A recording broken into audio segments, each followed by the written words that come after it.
How does the stealthy wealthy make money? I seen this pop up on my timeline and I didn't want to watch it without y'all. And so I said that I would just go ahead and review it with y'all. So let's take 10 minutes and let's review this video and then let's go from there. Make sure y'all hit a like for the algorithm, subscribe to the channel, and then turn on your notifications. The net worth for somebody in their 20s, it's under $8,000. Well, wait a minute. But too often the perception. Wait a minute. Let me make sure. All right. Yep. We got the right account. It's premium. Of where and how to make the most money is media and personality influenced. In television, film, and music, we glamorize Wall Street and Silicon Valley, not middle America.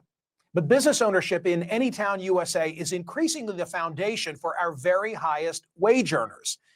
As Juliet Chung of the Wall Street Journal recently reported, behind a paycheck, the largest source of income for the 1% highest earners in the U.S. isn't being a partner at an investment bank or launching a 1 in a million tech startup. It's owning a medium-sized regional business. Many of them are distinctly boring and extremely lucrative, like auto dealerships, beverage distributors, grocery stores, dental practices, and law firms. That analysis was based on the work of Owen Zadar, a Princeton University economist, and Eric Zwick, an economist at the University of Chicago. Dr. Zadar will join me in just a moment. The two are soon to publish a book on this very subject. They studied anonymized tax data from 2000 to 2022.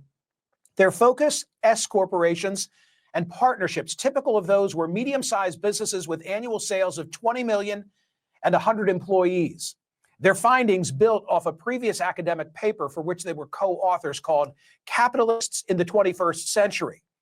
From that analysis, quote, our findings draw attention to a class of entrepreneurs hidden from public view, who prevail among top earners and whose human capital income is key for understanding top incomes.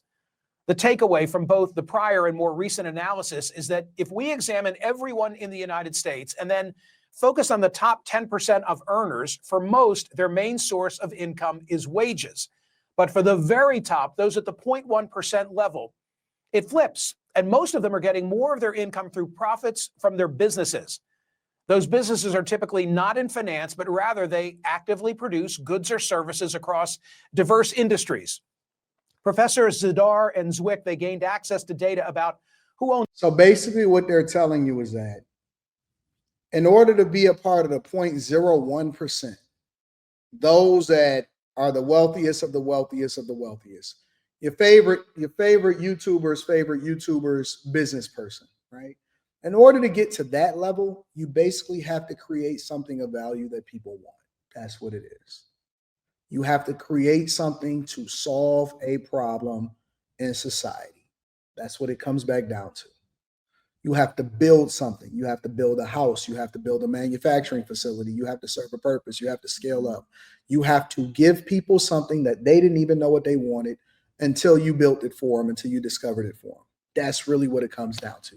People didn't know that they wanted delivery straight to their houses, straight from the manufacturer, that they didn't have to wait 2 to 3 days from USPS or FedEx or DHL until Amazon told them that the Prime membership would get it straight to your door within the same day.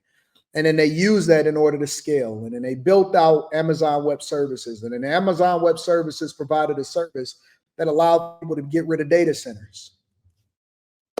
That's all it is. Amazon Web Services wasn't built for websites. Amazon Web Services wasn't built for hosting. Amazon Web Services was built to solve a problem. And they basically said, we'll be your data center because we have secure facilities and we know how to build it out. And it takes a lot of infrastructure. So you focus on what you're doing for your business and we'll focus on solving for your data centers. Netflix, focus on making movies. Focus on distributing these movies out to people. Solve for a problem. And we'll focus on managing your content and managing where that content is stored. So now Netflix doesn't have to worry about creating their own data centers because somebody solved it for them. It's as simple as that. It's solving. If you want to get filthy rich, you have to solve for a problem. That's it. A lot of people are mad at a lot of liberals. They get mad at Elon Musk. Right? Forget Tesla. Let's talk about Starlink. Let's talk about all of the innovations that he's created. Let's talk about building a reusable fucking rocket that NASA couldn't do themselves, that we've funded NASA with billions, if not trillions of dollars. And basically he came in and said, listen, our main focus, one day we want to get to space exploration. We want to terraform Mars. But in the meantime, let me help y'all get back and forth to space with the same technology that we're building so that we can solve for a problem and make it cheaper and easier for you, the United States of America. And then now we don't have to depend on NASA and continue to fund it with taxpayer dollars. We can do it for much cheaper at the same time, solving for a different problem. The same technology that they're using with Starlink. They're using it to create Roam. Roam is a product that I just ordered. Hopefully it gets delivered to my my PO box soon. That allows for you to get internet no matter where you are at higher speed sometimes than your own service providers than your own area. They use the same technology in order to solve for a problem. Next thing you know, you got a hurricane in North Carolina somewhere. The only way that they was able to communicate was through Starlink. People build cars, but they wanted it in mass. They wanted cheaper. Then they invented the factory line, right? The assembly line. Apple, you didn't know you even wanted a smartphone until Apple told you that you wanted a smartphone with a touch screen. Now we have all of this innovation. It's solving for a problem that people didn't even know that they had until you do it. It's the reason why people are so against privatizing the USPS, because they're holding on to traditional things that need to be in some way, shape, or form. I don't know if you privatize it. I don't know if you somehow create some level of innovation that allows for them to not be a losing entity in itself. But they've been doing the same thing bad for a lot of years, and you got a lot of other companies that has innovated the way that you go about delivering things. I did get the Starlink. I got the small one though. I can't imagine carrying the big old one that's in a book bag and then setting it out outside. I got the small one. I only needed to, travel back and forth. Owns private jets and super yachts. And what do they find among the latter? Sure enough, dozens of auto dealers who live in random towns across America. This Wall Street Journal article also had examples of entrepreneurs who defy stereotypes and show that you can make money at anything in America as long as you do it right. There's Derek Olson, his Minnesota-based business, National Flooring Equipment. They make machines that rip up flooring. He makes millions due to the need for carpet removal at elementary schools in particular. They've got a lot of carpet and the kids make a lot of mess. Most businesses are boring. Most businesses are boring. We keep looking at entertainers. We keep looking at fucking people that's just, and no, we look at rappers. We look at all of these people that's playing basketball. Most things are boring. If you figure out it's an everyday exercise, all you got to do is pay attention to the things that's around you. Pay attention to the things that's around you. You don't have to have a clothing company. You don't have to have that. You can do a saw for the bottle cap or create a better way to beverage companies or paper. It can be anything dumb. Be things all around you every single day. Every day there are things that are around you that need to be innovated and solved for. It's it. That's it. Then there's David McNeil. He dropped out of college and sold cars. On a trip to Scotland, he noticed they had superior car floor mats. So he took out a second mortgage, shipped over a bunch of these. Notice. That is the key word. He noticed something. These mats to sell. In the first year, he made $40,000. 2 years later, he made 10 times that amount. Today, his Illinois-based company, WeatherTech, you've heard of them. I have 20 different business ideas that I have written in my notes. Let me write this, do a Patreon live.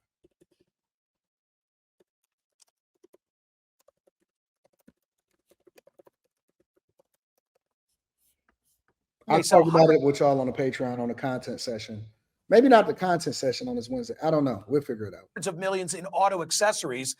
The point is, America is still the land of opportunity. In fact, it may be truer today than it was 25 years ago. The data show that business owners worth 10 million or higher have more than doubled in the past quarter century, even adjusting for inflation. Sure, it's true that 1/3 inherited their businesses, but most are self-made. And many of these now 1%ers did not grow up themselves in privileged homes. That's true. They're ambitious, they're smart, but nor did they graduate from the most prestigious schools. which basically dispels the whole myth of generational wealth. Generational wealth. No, most millionaires and most billionaires, most people that wind up getting rich are people that got it out the mud. They are first generation. Most people in the United States of America that get rich is first generation. It's not about a leg up. It's not about all of that stuff. It's being determined enough and having the balls to put in the work so that you'll ultimately solve for a problem and then add value into people's lives. And that's how you get rich. That's how you get rich. In fact, many didn't go to college at all. And today they don't live on the coasts. They tend to live somewhere in the middle of the country. There's even a name for this type of success coined by Professor Zadar. They're called the stealthy wealthy, or as a book first published in 1996 called them, The Millionaires Next Door. The authors of that book, Thomas Stanley and William Danko, a compelling takeaway from that book was that many of the millionaires profiled were not doctors, lawyers, or executives, but skilled tradesmen and small business owners. And you could say that that book has aged well. Its authors found that a significant portion of millionaires were self-employed in what might be considered blue-collar or middle-market industries. Think plumbers, think electricians, contractors, or pest control operators. These individuals often built modest businesses over time. They exercised strict financial discipline and reinvested profits rather than indulging in lifestyle inflation. Unlike high-income professionals who sometimes live paycheck to paycheck in high-status neighborhoods, these tradesmen lived well below their means. They avoided debt. They focused on wealth accumulation rather than status signaling. Avoided debt. The biggest thing that they're going to market to y'all is that y'all need to take out debt. They avoid debt. As we discussed here recently, there's an overdue return now at play to teaching some of the trade skills to high school students rather than a continuation of the college for all mindset. Hopefully that will lead to more blue-collar workers getting to the 1%. So graduates of the class of 2025, go forth, strive to establish a medium-sized regional business, seek to deliver goods and services, and you will prosper. Joining me now is Owen Zadar, professor of economics at Princeton. Dr. Zadar, why hasn't this registered with the popular consensus? Thanks for having me. That's a great question. And I think, one of the biggest misconceptions for graduates is that the way you get rich is by earning high wages. And, that's just not true in the data, as you said, when you look at the very top. Is it a culture thing? I mean, I can't think of too many that get all the attention in the media, in pop culture, music, film, TV shows that fit the bill you and I are describing, like the guy who's pulling up the carpet in elementary schools and making a fortune because they need a lot of carpet and they got a lot of schools. Now, some is cultural. I think some, it's just really hard to know who's wealthy. Wealthy people don't answer surveys, and, so you have to rely on who you see in the news and some investigative reporting, but it's hard to get a systematic take of what's going on. I think one of the easiest ways to see it is to ask yourself, who's the richest person in your high school? And almost always the answer is going to be something like one of these beverage distributors or someone, like in St. Louis, the Tracy family, who's a food redistributor. And, these companies can make hundreds of millions of dollars and, they just don't show up on anyone's radar. So basically, all of the myths and all of the things that people think is true is all based off of assumptions and not necessarily based off of reality.